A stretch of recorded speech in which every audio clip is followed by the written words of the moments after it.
Hi, everybody. I'm Laura, And I'm Allison. and this is the Earp Top 5 podcast for freedom. Freedom!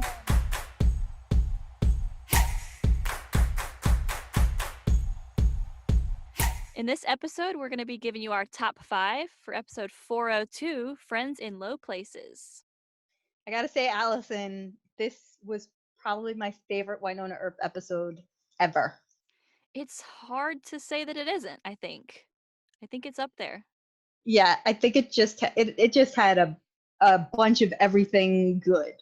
Yeah, I like to say that I don't ever think that they can cram more into an episode after an episode I've already seen. Like last week's episode 1 just felt like there was so much in the premiere. Yep. But this episode had even more. Like, it just surprised me so much. And of course, this was written by our lovely showrunner, Emily Andress. Mhm. So, with that being said, let's get right into it. I am going to start by. I think this happened mid episode, but it was when Wynonna starts suffering from the hypoxia when Mhm. they go into the, I guess, like the lab area to get the key cards to then get them into what was called the gate room where they hope to find Nicole. Wynonna losing her oxygen from the beginning. I still don't understand how that happened. I because I'm not a science person. Well, she said her mask started leaking. It had a hole in it. Oh, because she was getting oxygen through the mask, Yeah. okay, I got you Yeah. now. All right. So yeah, so she started with she said something like must be Tuesday. She said, Like "Everything's gone to everything's going shit. Must be must be Tuesday." Tuesday. Yeah. And then went from there. She's like mask leak, say she. But my favorite part had to be when she started shaking the zombie's hand, and she's like, "Hi, mute aunt. Where's mute uncle?" And I was like, "Of course, like mutant, mute aunt, mute Yeah. uncle." It had me laughing so hard because, Yeah. you know, it's like drunk Wynonna, but she's just drunk without oxygen. Well, the thing is, we don't get to see drunk Wynonna because Yeah. Wynonna could hold her liquor. True, Uh, very true. but drunk Wynonna is not like drunk hot. No. She kind of keeps an even keel. Yeah. Um, but then they finally get into the room there, and she finds Nicole, bashes the zombie that's trying to eat Nicole with the baseball bat, and delivered the one perfect line that I have now started to use in my everyday life, which is, I don't half-ass it, I ass and a half it. That was a good one. My favorite part of that whole thing is just she busts into that room and she's like, "Hiya, Red!" And she's just like and Nicole's like, "What's wrong with her?" Like, Wynonna's funny. Yeah. She has her quips, but she, like, just off the wall Wynonna was Mhm. something really to give you the belly laughs for this episode. That was a really great moment. Yeah. Which kind of leads into my number one for the episode. Not necessarily the top one, but just number one that we're gonna go with here. Which was the Wynonna and Rachel pairing. Mhm. Because I just loved seeing those two together. So in this episode, they're kind of tasked with getting Nicole, because Nicole falls through the grate in the last episode, and now Rachel and Wynonna are the only ones left in this warehouse, and they have to find their way down there. And I love that one of the first things that you see in this episode with them together is Rachel comes around a corner and she hits Wynonna with the bat. And Wynonna's like, "Oh, teenagers are the worst." Like, Has it's just anybody like ever said that? Yeah. I started to think as I watched these two in this episode, I wondered what young Wynonna would be like, because after seeing so many of like interactions between Rachel and Wynonna in this episode and their quips going back and forth, and I started to think like I feel like Rachel is a lot like young Wynonna would have been. It's like, giving the Interesting. quips back because, like, I think we talked a little bit about in last week's episode how similar Rachel kind of is to Wynonna and how she was able to hold her own up Mhm. against Wynonna's, quips and all of her jokes. And so I just would like to see, like, if there was ever some sort of flashback, I think it'd be cool to see what a young Wynonna would look like. Um, but one of my favorite lines is they're getting ready to go into the lab, and Rachel says, "But we need 3 people," and Wynonna says, "Well, we've got 2, and bonus, they're super effing weird." Yeah. And Yeah. I just love that she acknowledges herself that she's weird, and Yeah. she also acknowledges that Rachel is weird as well. Yeah. I like them two together, and I think their kind of dynamic is reversed where Rachel is kind of the mature one in the situation, and Mhm. Winona is the jokester and what have you. I agree, So yeah. I just find it funny. My favorite moment between them two was when they're trying to like fist bump or high five right when they're about to take off to do it. And it's like, no wonder why Nicole never returns a high five for Winona. She can't friggin' high five. She can't do it. Alright, cool. So give us another one on your list, Laura.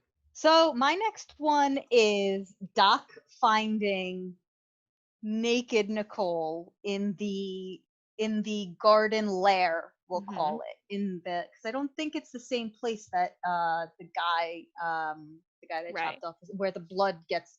I think it was a different place. Yeah. Um, and so, but my I like it because Doc is ever trying to be the gentleman in the southern gentleman, shall we say, in the situation, and he's kind of failing at it where she's like, why did or he said, why didn't your garment accompany you? And then she realizes that she's naked, and he's like, don't look at me, and he's like, I would never. Like, very, southern charm. But we all saw Doc sneak a little peek, we saw that. But the way he puts his hat out and he tries to give her his coat, very nice. And then subsequently towards the end, he's like, I shall fetch help. Um, and I gotta say, Laura, your Doc accent is top oh, notch. wow. Okay, wait. Let me continue. Okay, here we go. So he's like, I shall fetch help and pants and Waverly. It's So great. it was just like one of those things. And I don't know. Obviously, I'm probably not the only one that thought that it might not be Nicole. Right. But at first, she was Yep. really putting it on. I don't even know if she knew who she was. Yeah, I that mean, was also we'll get into later who she turns out to be, but I don't even know if she realized who she was until Doc mentioned getting Waverly. I don't even think she knew who Waverly was I until agree. Yeah, because that. she kind of had a look on her face that kind of was like, "Oh yeah." One of my what I wanted to say was another really funny thing that Doc said in that moment with Nicole is after he does sneak a little peek, he says like, "Miss Hot, I must say, I have seen many a fine woman in my day," and she's like, "Just stop!" Like she's like, "Don't look at me." He's like, Uh, "It's water off a duck yeah, back." she's like, "I am Like, not I'm a not damn a damn duck." duck.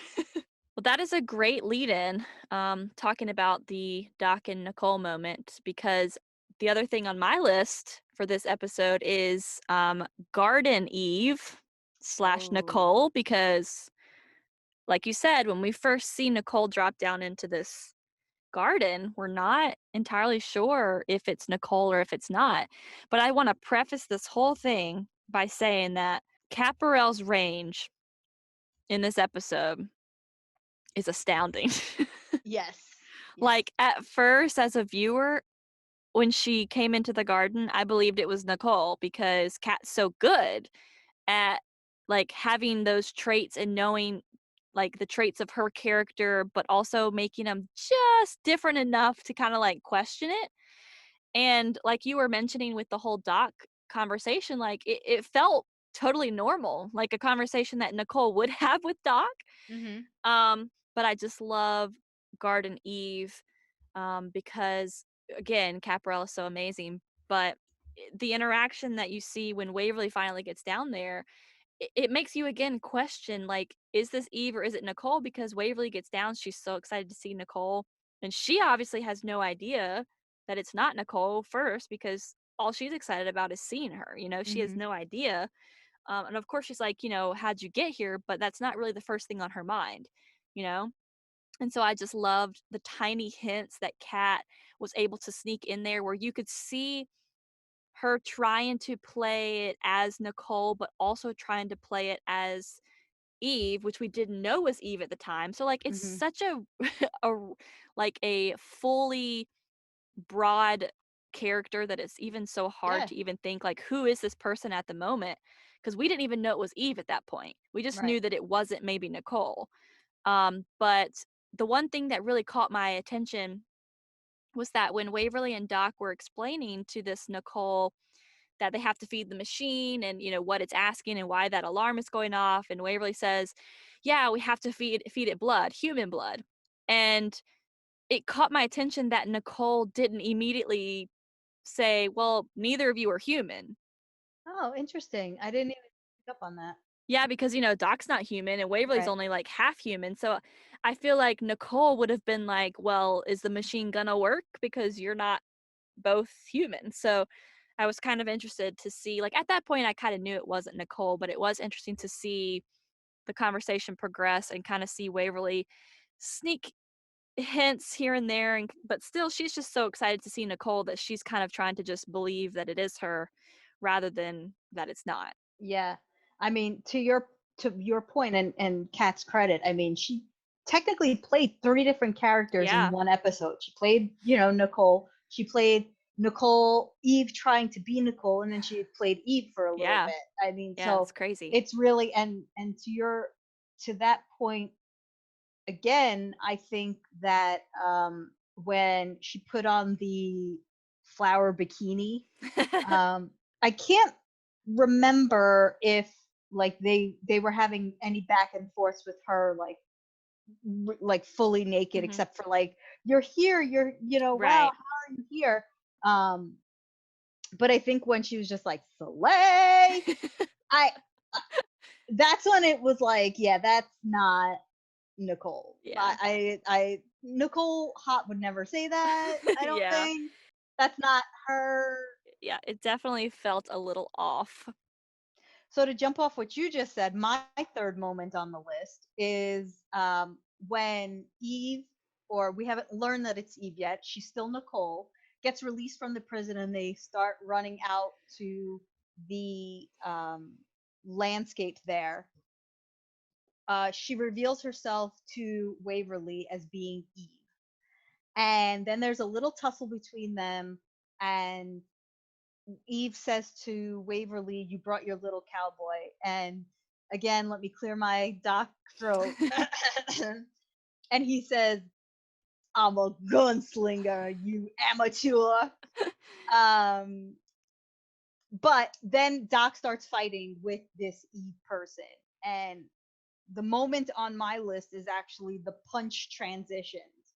So when he punches Nicole, and that character comes back up, and it's Jeremy. Mhm. And then from there there's another fight between Doc and quote Jeremy, let's call them. Uh then he stabs with the garden shears, and it turns into Wynonna, or Wyclona as she comes to name herself. So I just really like those transitions of the fighting and everything like that, because you didn't know who might show up next. Yeah. This show has brought people back from the dead, and because so many of the characters that have gone too soon, Mhm. it would have been a great way to bring back any character. I really love that as well. I mean, I work in production, so anything involving film and TV always amazes me because I just love the things that people can come up with. So I would love to ask Emily. I know she wrote this episode. I would love to ask her if that was a director choice, if that was a stunt coordinating, choice, or kind of how that came about. Because I did love that idea of, you know, you punch someone, they kind of like go out of frame, but then come back into frame as someone else. And that was just so cool. And I loved that the choice was made to have Eve turn into people that the current fighter, so in this case, it was Doc punching them, Mm.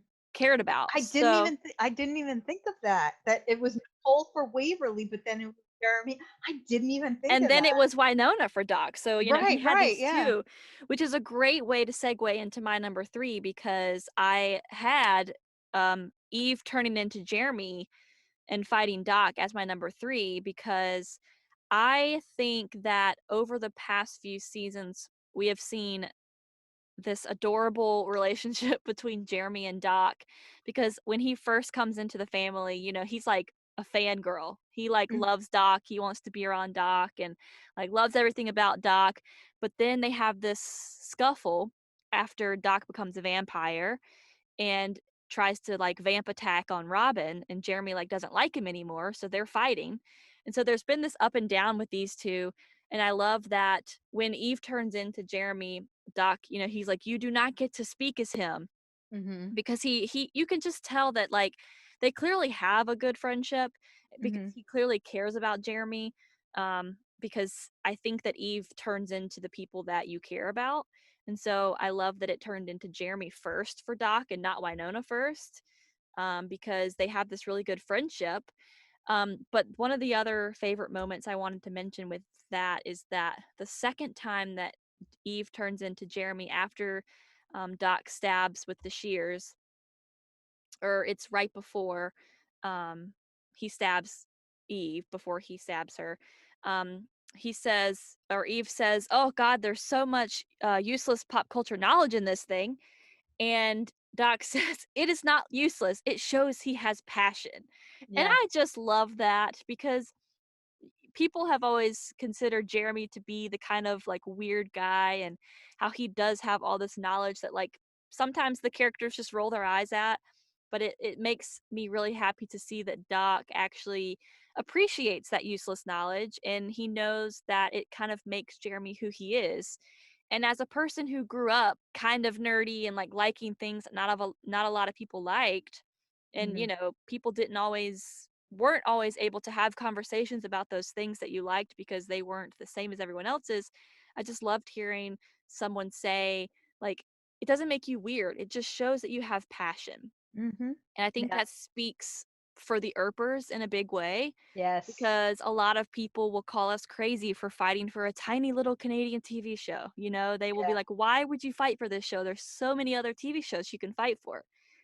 It doesn't make us crazy. It just shows that we have passion, yes, and I just loved that line. I thought it was really great. yeah. I also like that we saw. I mean, it wasn't technically Jeremy, but I think also Varun Mhm. himself showed a lot of range in that you Oh, don't yeah. necessarily. I mean, I know a few other projects that Varun has done, and I don't think I've ever seen him play this kind of like nasty version of himself. Like, there's no other word to say. He just had this like attitude and Mhm. just like this bravado about him, and he's just like, you can't take me down. Like, who do Yeah, you I think like you that. are? And just to know, having met Varun and kind of spoken to him, at cons or things like that, and just know, like, when you see this other side of the person, you're just like, damn, like they have this range that you never saw. Mhm. And I think it's fun for them as well to Oh, play yeah. these characters. And it's funny because the first thing that I thought of, because of the shift between Kat to Varun, was very reminiscent of last season, when the Maeve episode, when Maeve was in Nicole and then jumped to Jeremy. Oh, yeah, that's And right. so it was just funny to see, and I think I've heard them speak about this a little bit, where it's kind of like, well, who takes the lead in coming up with the mannerisms and things Mhm. like that. I think so. Maeve was herself in the body, Yeah. whereas Eve was them in their body.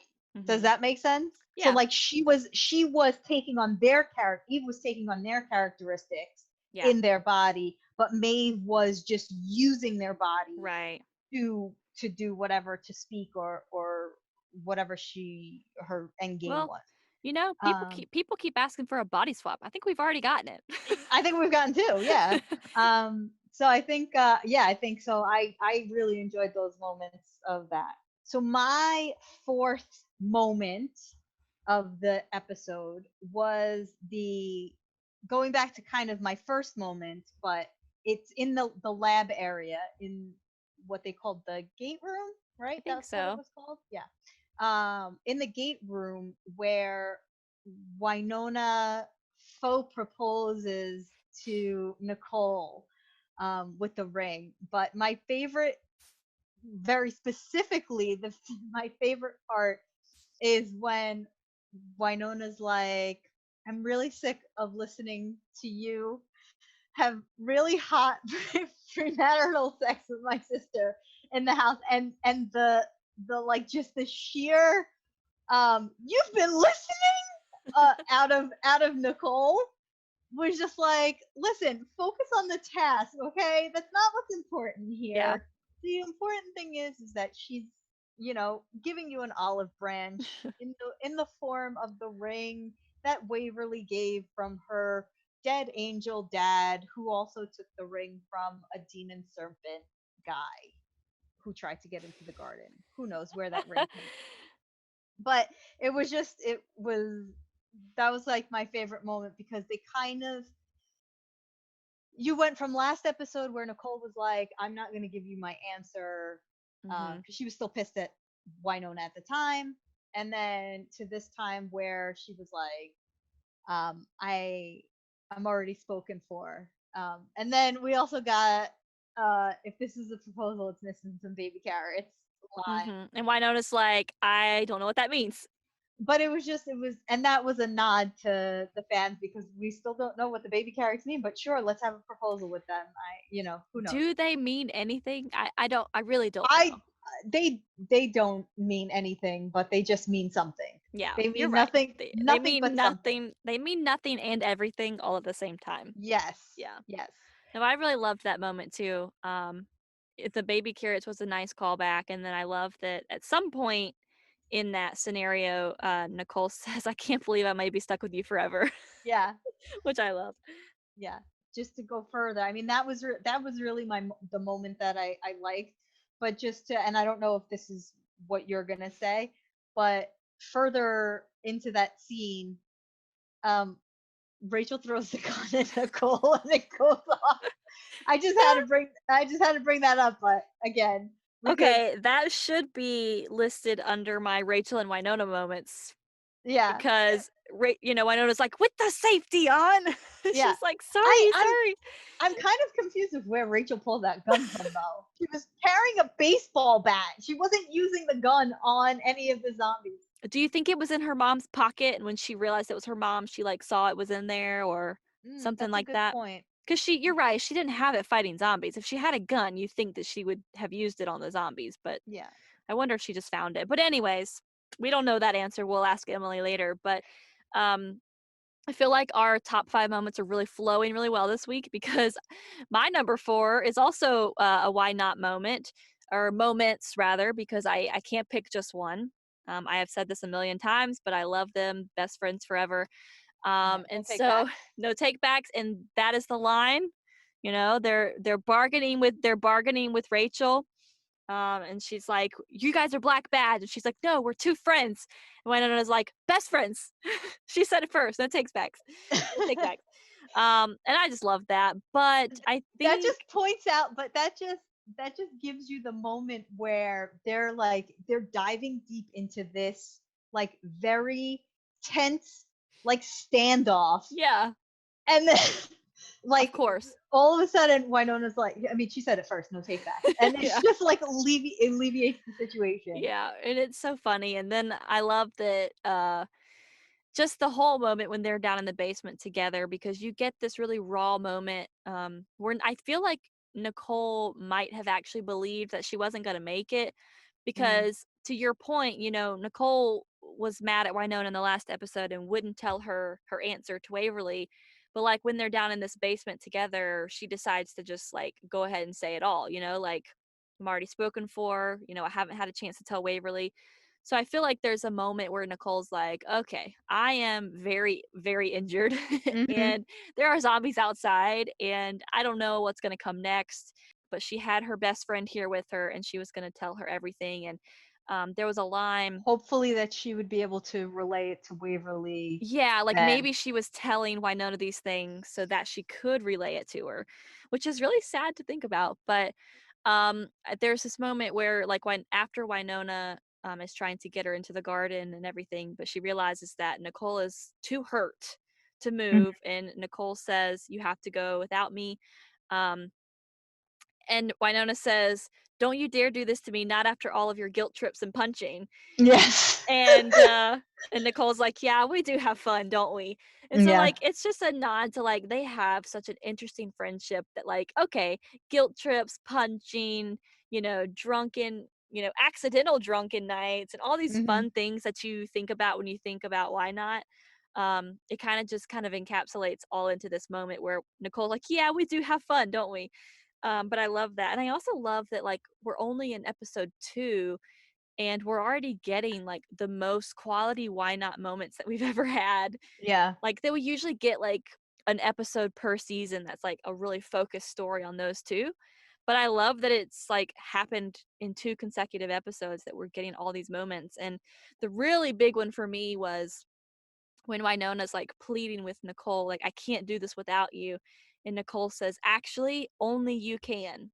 Mhm. And I just really love that moment because it kind of, I think it gives Wynonna this small boost of confidence that she is clearly lacking in this moment because she doesn't have her whole team. She doesn't have Peacemaker. She doesn't have her sister. And so I think that having Nicole say that, you're still the heir, regardless of if you have the gun or not.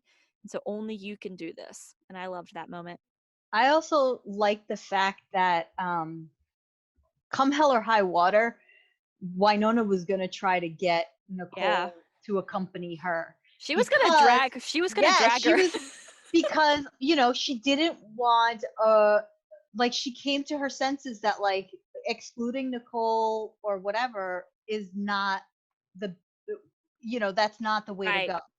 And so she learned her lesson from then, from drugging Nicole and not Yep. including her, to now she's just like, don't make my squats go to waste, or whatever she Yeah, said. something like that. And she was just like, we're going through this. We're getting to them together. It was really like on Nicole to say, I appreciate that you're trying to get me to go, but like I like physically cannot. But know that you have my full support this Yeah. time. And it was just like it was very unspoken, Mhm. but just knowing these two characters, you knew what they were talking about. So, my fifth moment, if you would indulge me, Allison, I would like to save it for last. Okay, So, so let me go. yeah, so I'll give you a double. You just did your fourth, you could do your fifth. Okay, cool. So my number 5 for the week, and this is a tribute to Kevin. If you're listening, this is a tribute to Uh-huh. you. Is a Earp sister reunion. And it's not like this miraculous like reunion where they, haven't seen each other in 18 months or anything like that. But it was such a sweet moment. I think that once Wynonna finally gets into the garden, she's instantly like looking around trying to find her people. She runs into Doc. They have a moment. And she says, "Where's Waverly?" And he says, "Over there." And Wynonna sees Yonder. her He says over yonder. over yonder. And Wynonna sees Waverly sitting on this throne, and she's like, the first thing she says, which is such a sister thing to say. It's not like, "Oh, good to see you're doing okay," or "Good to see you." She says, "What did you do?" And that's just such a sister thing because, her first It's thing, an older sister thing. yeah, I don't know about you, Allison. I'm the younger sister. same. Yeah. But Wynonna's just like, "What did you do?" And Waverly starts spouting all of this really, really weird, like, "I am the guardian," blah blah blah, all Mhm. of this stuff. But one of my favorite things is Wynonna Wynonna says, "Your ass is gonna be a flat circle if you spend eternity on that thing." And I just love that. But I don't even think that, well, number one, none of the garden reunions were happy go lucky. Let's put it that way. But the sisters moment, I mean, the it wasn't a happy moment either. And I think it was because, I don't even think half of the stuff Waverly was saying or doing on the throne, she even realized she was saying and doing them. There was just a couple of moments where Waverly came through, Yeah. and it was when she was like, she didn't even say yes, meaning Mhm. Nicole didn't even say yes, and Wynonna knew that she would. And then that last kind of whisper of Wynonna, help, Yeah. and then they were able to get off. Yeah. And I wonder if putting the ring on her finger like unlocked her from the throne, because as we know, like Yeah. Julian wore that ring Right. when he was out of the garden. So I wonder Yeah. if that That's a was good like a point. key to the garden, or something like that, That's because a it yeah. it wasn't until she put the ring on that she was able to get off, and she pulled her off. Yeah. Wynonna pulled Waverly off the Yeah. throne, and they were able to walk off. But yeah, I agree Yeah, that's a good point. I didn't really think about that, but it is weird that she put the ring back on her and then immediately was able to get off. But mostly, I just loved the little moment because, like you said, it wasn't like a super happy reunion or anything, but yeah, it really showcased the love that they have for each other because Wynonna was, even after Waverly used her powers to like yeah, throw her away, Wynonna came back and she's like, I think she said something, or Waverly was saying something about guardians do not get to love. And, Wynonna's like, you are not just a guardian, you are an Earp. And yeah, so she's like trying to remind her of who she is, which, like you said, it just kind of maybe helped Waverly peek through those moments a little bit to kind of hear Wynonna say these things. And Wynonna was saying, the curse is over, it's time to start living for ourselves. And I do love that Wynonna was able to talk Waverly through that whole like throne moment and to kind of hmm, pull her out of it. And I didn't expect anything less. I mean, I knew that if Wynonna was getting into that garden, she was going to get Waverly out oh somehow. yeah, There was no surprise there. But that whole reunion was just a sweet moment. It wasn't the happiest of reunions, but I did love that Wynonna was able to get Waverly to get off the yeah, throne and be willing to go home. yes. Like that was her mission. Yep. She succeeded. That was it. Yeah. Um, so my fifth moment, as probably with anybody, so they safely got out of the garden, and they all ended up back somewhere, I Mhm. guess important to them, or some significance to them, Yeah. because Wynonna wound up by the stairs, Doc wound up by the well, and Waverly wound up by the woods outside of the homestead. And from when I just wanted to mention this, that from when Waverly opened her eyes in the snowbank to the finishing scene of what is the Way Hot reunion scene, that was 4 minutes and 17 seconds straight through. Mhm. Well, a couple of little uh, Doc and Wynonna meetups as well, but taking those out, Mhm. the whole scene was 4 minutes and 17 seconds. And we get Waverly running up to the homestead, Nicole coming out with a shotgun saying, "Eat shit eaters," Yeah. and then they see each other, and they run to each other, and Waverly doesn't know if it's really Nicole, Mhm. whether it be, because of what happened to her in the garden with Eve or whatever. And Nicole is just as, um, entranced by like this figure that is Waverly, who she's missed. Mhm. And they proceed to have probably the best love scene in TV history. It is just the best, hands down. And they take the scene, and at a certain moment it fades to black. And you would think that the scene is over by then. But no, it doesn't. It comes up from black, and they continue on the scene. Um on a certain like inanimate object. Yeah, something like, maybe was it an So escalator? it No. was something like that, some stairs or something. Yeah. they end that scene with the most love in their eyes that you can see. It was just a beautiful thing to watch, and I'm at a loss for words now as I was when I saw it, because you just can't put into words like a feeling that you feel when you see this on TV or just anything. Yeah. Um, I mean, people are sleeping on the fact that Way Hot, except for us Earpers or people in the genre community, because genre doesn't get a lot of publicity. But people are sleeping on the fact that Way Hot is probably right up there with like your Ross and Rachel's, your Sam and Diane's from Cheers. I Mhm. guess that they were a popular couple. I don't really remember. It was back in the 80s. But all of those kind of like milestone Yeah. TV couples.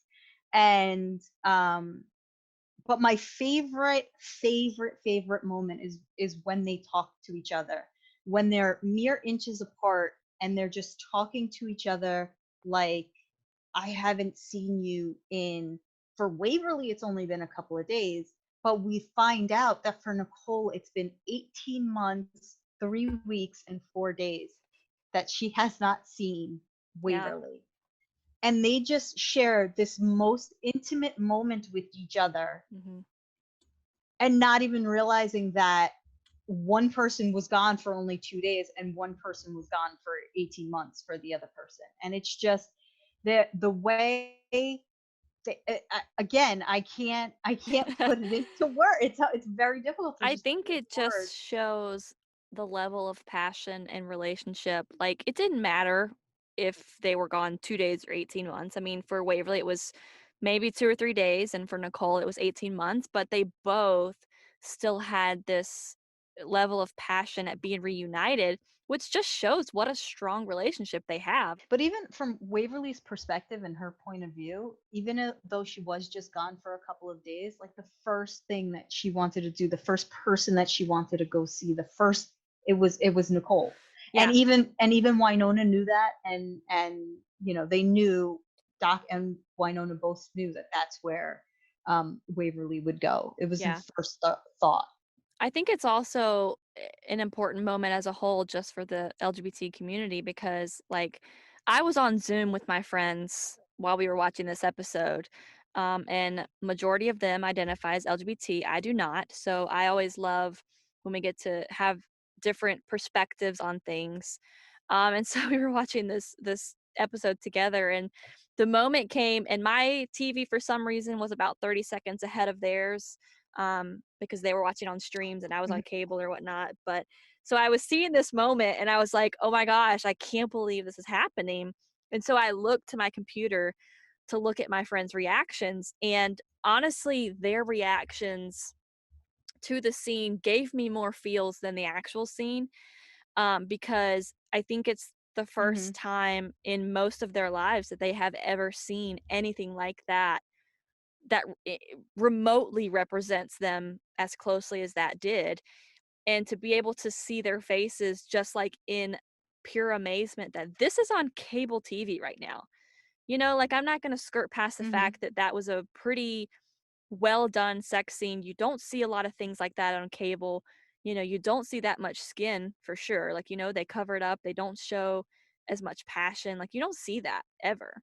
And if you do see it, it's with a heterosexual couple. You don't ever see that. And so I think to finally get that, the LGBT community, which is majority of this fandom, just really deserved that. And I think that finally getting to see that and seeing my friends' faces when they finally got to see that on TV for once, it's just that gave me more feels because it just made me happy that like they finally had something, for them to finally have something, that they can go back on. And the fact that many of them are older, in their 30s, 40s.